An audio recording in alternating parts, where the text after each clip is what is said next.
Hi guys, this is Kylie and I'll be talking about Colossians 3 with you guys today. I'm really glad that I got this verse because it really talks about relationships with yourself, God, and family, and it's really setting those guidelines and boundaries for the relationship, and those are really important qualities to have in relationships because it allows you guys to grow with each other and not be set on lust or impurities in your relationship, and I really think that's important in all relationships.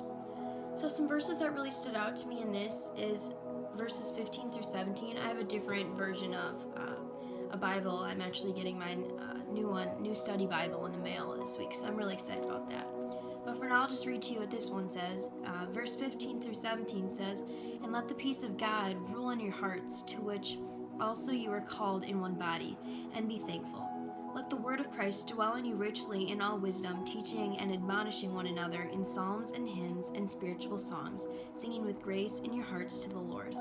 And whatever you do in word or deed, do all in the name of the Lord Jesus, giving thanks to the God and Father through him." So really it's just saying make sure each one of your acts is please and glory God. You want all of your decisions to glorify God, not your mom, not your dad, not your family, not your husband, wife, boyfriend, girlfriend. You always want to please God, and almost the entire Bible is talking about this, and it's just saying that you want to be able to make your own decisions, but they should always please God, and this goes to sinning and all other aspects and decisions that you make. You always want to be smart and make your decisions to God and for him, and you always want to please him in all your decisions that you make. So verses 18 through 25 talk about the Christian home, and it's really, again, these are talking about the guidelines. It's really important that you have guidelines for relationships. I mean, for example, for fathers, it's saying don't provoke your children, so then they'll become discouraged. And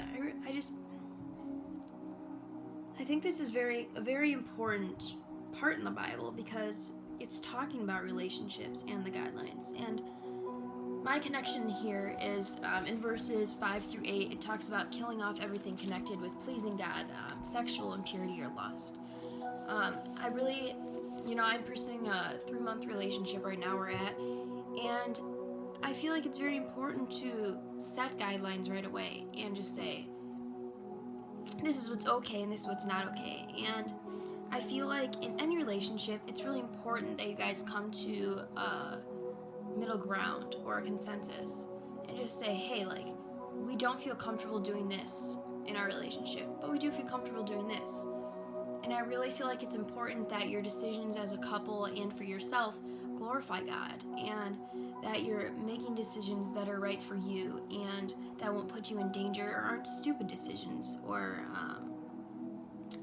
really just ensure that you're not sinning.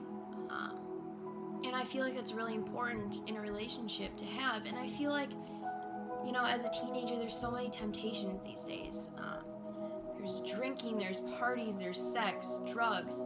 And I really just feel like it's important that you make those smart decisions, that you glorify God. It's important in a relationship too. All the temptations that you have, even as an adult, it's just important that you glorify God. And I feel like this is really just a section of the Bible that speaks out to people because it allows you to make your decisions, and it allows you to, it's giving you the guidelines for relationships. It's telling you, do this, don't do that. So I really feel like it's important that we read this and we listen to this and we listen to what he's telling us. He's giving us the guidelines of relationship and what we should do. Now it's our job to interpret them and apply them into our life. It's just, like I said before, it's a very relatable part of the Bible, and everyone can relate to it, whether it's temptations or guidelines to a marriage or relationship, or, for your kids, it's guidelines for fathers and mothers for their children and how to treat them. And I feel like this is very important, and it really sets the guidelines for relationships.